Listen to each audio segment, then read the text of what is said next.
Yo, what is up, everybody? Ryan the Mighty Quinn here, the cornerman underscore MMA. UFC Vegas 77 this weekend. We have a great main event between the number three ranked. Now, actually, I was looking at the rankings. The UFC website, I guess they kind of blend the featherweight and bantamweight women's rankings. I'm not surprised, but all right, the number three phantomweight ranking, the number three phantomweight ranked Holly Holm versus the number 10 ranked Mayra Bueno Silva. Great matchup. I think that, Holly's always going to be, I think until the day she calls it quits, is going to be in that top five, really top three or four. I still think she has another title run in her, even though she's getting a little bit elder. She's probably the oldest woman in the division, definitely the oldest in the rankings, against the up-and-comer Bueno Silva.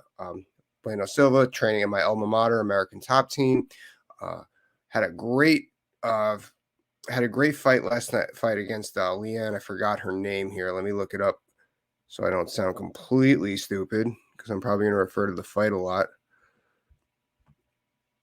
Landsberg. Yeah, Leanne Landsberg. So how does this fight go down?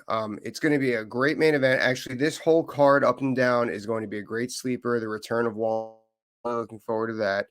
A lot of good stuff going on here. Unfortunately, UFC fans are probably on a bit of a hangover from one of the greatest fight cards in the last 5 or 6 years with UFC 290, International Fight Week. Always doing it big there. But let's focus on this. So we're going to see a lot of striking, could see a lot of banging.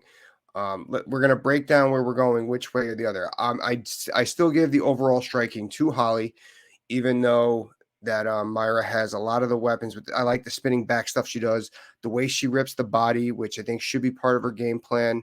I think due to her, even though I do think she's a little bit stronger, actually, that girl is really strong. That girl is real strong. I think that the strength and power still would go to Mayra, especially at 135. I think as people get older, especially someone like Holly, she'd probably be better a little bit more at featherweight. This fight is at bantamweight. Hasn't shown to be a difference yet, but who knows? I think that she's quicker and she's faster than Mayra. And that with her game plan, the way she is very effective with the counter striking and setting up angles is huge against a slower opponent. So that is why I give the overall striking to Holly in this fight. We're going to see speed and quickness.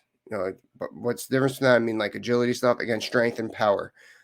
What are we talking about there? We'll get into both in a minute. We don't got to get into the strength conditioning, all that crap. That's me. But as we break down the game plan, we'll go. So the striking goes to Holly. I'm going to give the grappling and the wrestling. I'm going to give that to Mayra. I'm totally going to give that to Mayra. From what I saw, she's got great transitions, great ground control. And I'm not doubting Holly's ground game. Obviously, we know she's a great striker. She's been around mixed martial arts for a long time, so her game plan is focused on negating that. Will she be able to do that against Mayra? Time will tell. But I think as far as scoring in this fight, in the grappling aspect, we would see it from Bueno Silva. All right. So how do we break it down? So what do I mean by strength and what do I mean by strength and power? So when I think of strength and power in an MMA fight, it's pretty easy to understand. When I think of power, I think of the knockouts. I think of power in the hands. Okay, when I think of strength, who can muscle in wrestling, who can muscle grappling situations, so who could win those situations with brawn. That's when I think of strength. So when I think of strength, I think of it more towards like what we could do when we're in close contact with the grappling and wrestling. When I think of power, I think of with the striking. Knockouts. Who's going to knock out? Who's going to control with the strength? Speed and quickness. Now, difference between speed and quickness is speed is like fast. Who is just legitimately like the laser. But when I think of quickness, I think of more like agility. Like who could really make that quick turn to create an angle. Like when I think of speed, it's like north, south, left, right. When I think of quickness, I think going left and averting. I know those of you who are watching on audio, you really cannot see what I'm doing.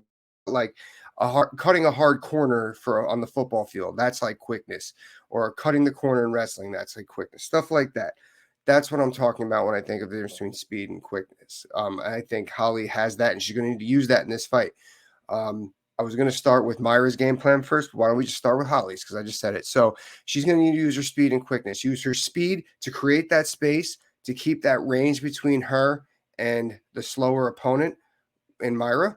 Use that speed to use for her striking or counter striking, but use that quickness to create those angles. What do I mean by that? If she can get on the outside of the shoulder, she's going to create a lot of problems for Mayra. And if she's head up on her using her speed, she's going to be able to use her boxing to tag her up. If she cuts those corners, you're going to see those nasty head kicks that she could throw and some body kicks.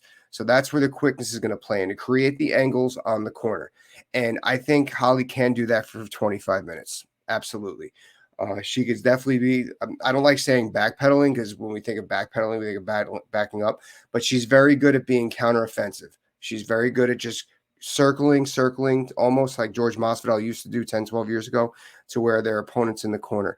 That's what she's got to do for 25 minutes in order to win this fight. Mayra's tough. I mean, a knockout could happen. It's the fight game, but I wouldn't swing for the fences.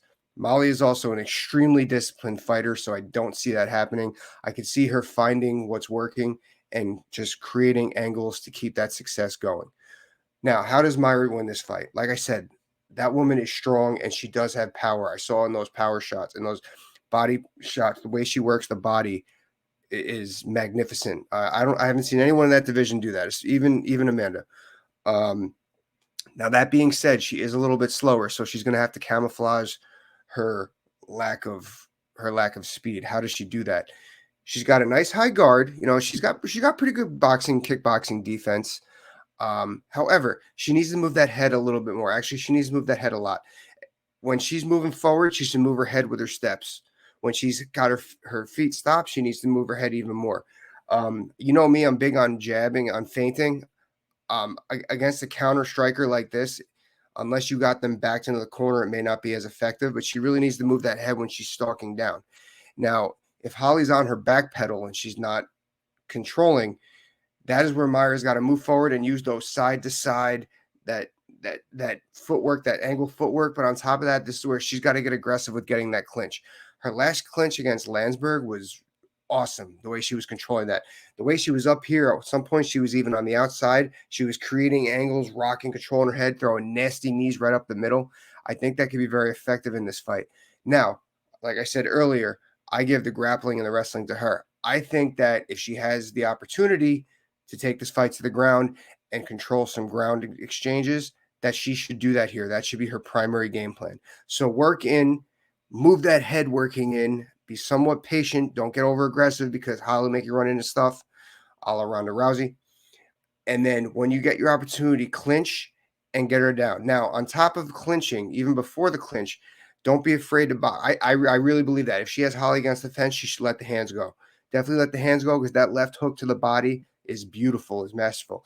And for 25 minutes, if she could beat up that body with the body shots she possesses, I'm talking the hook to the body, the spinning back kick, she will slow down Holly and be able to chew up rounds 4 and 5. So I think that she shouldn't shy away. She shouldn't be bashful from working the body if she has Holly against the fence. Wouldn't really get out in the exchanges with her out in the open. You don't want to see her Holly cut an angle on you. And if not knock you out, you might give up the scoring exchange to the judges. Adjustments. All right, so if Holly's losing this fight, she's clearly getting caught. She's clearly, like I just said, she's clearly getting caught with her back against the a wall. And Mayra's kind of making it a telephone booth fight, making it ugly, controlling the takedowns or just having her up against the wall, working her body. So Holly needs to just establish the center. And honestly, I would see this adjustment being made like probably the start of round 3, right where she has to win all the rounds. Establish the center, and then go from that counteroffensive kickboxing fight that she's so good at to a more of an aggressive boxing fight that she's pretty good at. That's another thing that she could be. Establish that center and make Mayra throw hands. Make Mayra throw hands. Bop, bop, bop, bop, bop. Make Mayra throw hands. That's how she does it. Make Mayra get those hands up. And then once you get those hands up, because you're making her throw hands, that means the body's open. When the body's going, you go back to that kickboxing game. Okay? So that's the adjustment. Go from counter kickboxing to offensive boxing to get back to the kicking. So instead of plan C, you go back to plan A. Just figure out a way to get back to plan A. Now, if I'm Mayra, like I said, you kind of have to cut the cage off on Holly no matter what. It is a fight night. I believe it's at the Apex, so the cage will be a little smaller, which will favor Mayra. which will get Holly against the fence a little bit more. Who knows? But what I would do is still work my way in, move that head, maybe add those feints that I said, try to give Holly something to think about, slow her down a little bit. And then, but instead of really trying to force those takedowns, just make it ugly with the body, get in the clinch that she's so strong at, dirty box from there, throw the elbows, just make it real ugly. Make it real ugly. Just slow down the clinch game. Control Holly against the fence with punches, with clinch, just make it real ugly and win that fight. Where I said Holly would need to make that adjustment at the beginning of round 3, I think Mayra needs to make that adjustment in the end of round 2. She needs, she can't take as much damage. Anyway, that's what I got. I think it's gonna be a fantastic main event, 3-10 in the world. Really looking